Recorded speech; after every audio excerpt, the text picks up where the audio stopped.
Welcome to the I Told My Story channel. I'm Lila. After school, I went out with Ivy and Mila to wander the streets again.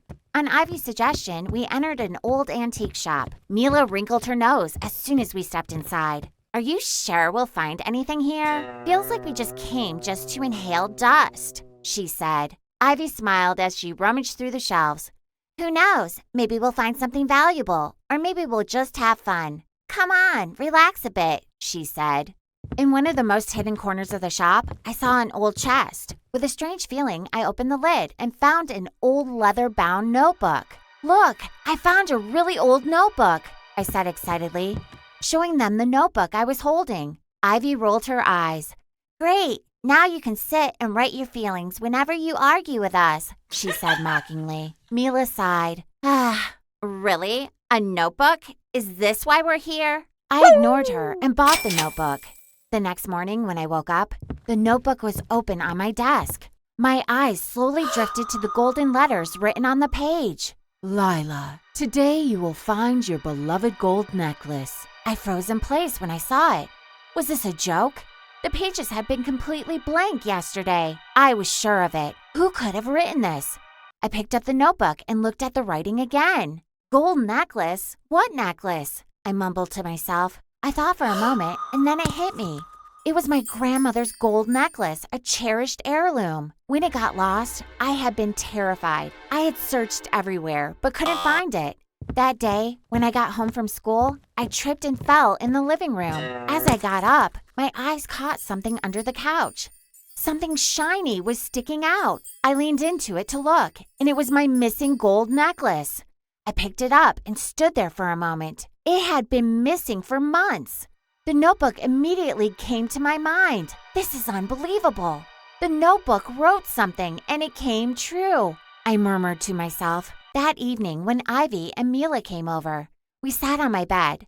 They both looked at me curiously. Okay, are you ready? I'm going to show you something unbelievable, I said and opened the notebook. I flipped to the first page and showed them the writing. Lila, today you will find your beloved necklace.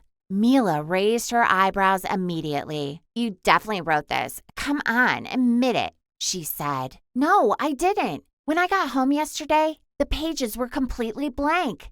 And this morning, it was like this, I replied. Then I pulled the necklace out of my pocket. Look, this necklace went missing months ago. Today I found it by chance under the couch in the living room.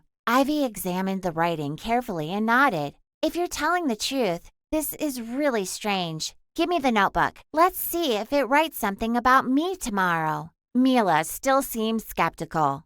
I think you're both messing with me, but fine, let's see what happens tomorrow, she said. The next morning, Ivy's phone alarm went off. As she walked past her desk, her eyes fell on the notebook. It was open, and there was a large sentence written on the page. Ivy, today you will learn about betrayal.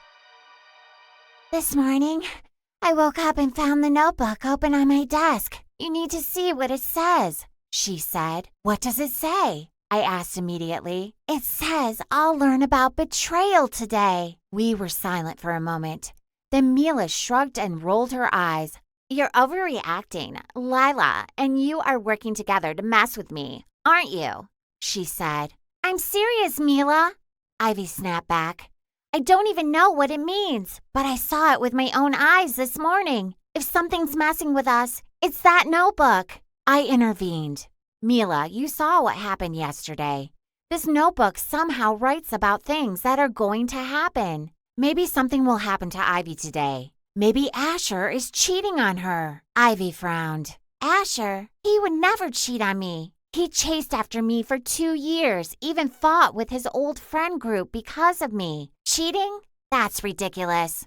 Mila smirked sarcastically. Then there's no problem, right? Nothing will happen by the end of the day. Ivy took a deep breath. Fine, we'll see. But if this is real, I don't know what we're going to do. During lunch break, Mila and I were having a coffee in the cafeteria. When Ivy came rushing towards us, her eyes red and puffy, barely able to speak. Girls, I have to show you something, she said and placed her phone on the table. Asher has an Instagram account I didn't know about. And he's with another girl, she said, her voice trembling. On the screen was an Instagram profile. Asher was smiling happily in pictures with another girl. The photos said it all. How? How is this even possible? I asked, stunned. Crying, Ivy continued. Elif from our class told me. It showed up on her feed, and she immediately showed me. Asher made a fool out of me. Mila, still skeptical, said, maybe there's an explanation. Could you be misunderstanding something? Mila, look at the pictures. What's there to misunderstand? Ivy snapped, wiping her tears. At that moment, I managed to gather my thoughts and spoke. Ivy, do you see it now? The notebook was right again. Ivy lowered her head and whispered, It knows. It knows everything. Mila let out a deep sigh and rolled her eyes. All right, enough. You two are really good at this. Either it's all just a coincidence or you're both messing with me. Mila, are you serious? I shot back. You saw what happened yesterday, and now you've seen Ivy's situation. Are you still calling this a coincidence? Ivy wiped her tears and stood up straight, her expression hardening. Fine, Mila. You take the notebook tonight. When you see what's written on it tomorrow morning, let's see if you still think it's all just a coincidence. Mila hesitated for a moment, but then replied confidently. All right, I'll take it. Tomorrow I'll prove to you that nothing happens. The next morning, Mila woke up and said she found the notebook open on her desk. At first, she didn't pay much attention, but when she saw the writing on the open page, she froze. Mila's father is in danger. What kind of nonsense is this? Who did this? She mumbled to herself, but she couldn't shake the fear growing inside her. She immediately picked up her phone and called me. Lila, call Ivy too. We need to meet right now, she said, her voice trembling. Since it was Saturday, we met at a cafe. Mila arrived looking pale as a sheet. She placed the notebook on the table and lowered her head. Girls, I believe you now. The notebook says Mila's father is in danger. What if it's true? What if something really happens to him? She said, her voice shaking. Ivy gave her a concerned look. Mila, don't jump to conclusions. Nothing has happened yet. We've seen the notebook's predictions come true, but that doesn't mean it always leads to something bad. What if it does? Mila replied, her voice breaking. I can't even imagine something happening to my dad. I don't know what to do. Trying to stay calm, I intervened. Why don't you call him? Hear his voice and make sure he's okay. Maybe the notebook is just writing things to scare us. Mila shook her head hopelessly. If I call him, he'll realize something's wrong. He'll just say whatever he needs to calm me down. But it won't make this fear go away, she replied. Hours passed. We stayed in the cafe, trying to take her mind off of it. But Mila kept glancing at her phone. Her uneasiness was affecting all of us. We had no choice but to wait and see if the notebook's prediction would come true. Just as we were leaving the cafe, Mila's phone rang. She froze, staring at the screen for a moment, then answered it with trembling hands. Yes, she said, as she listened to the voice on the other end. Her face turned pale.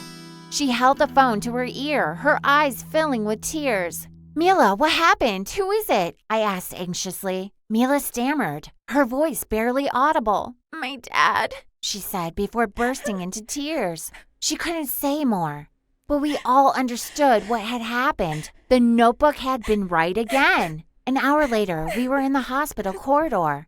Mila sat beside us, silently crying. We all waited anxiously. After a while, a doctor approached us and spoke in a calm voice. Mr. David doesn't have any major injuries. He was lucky. He just needs some rest. Mila let out a deep breath and wiped her tears.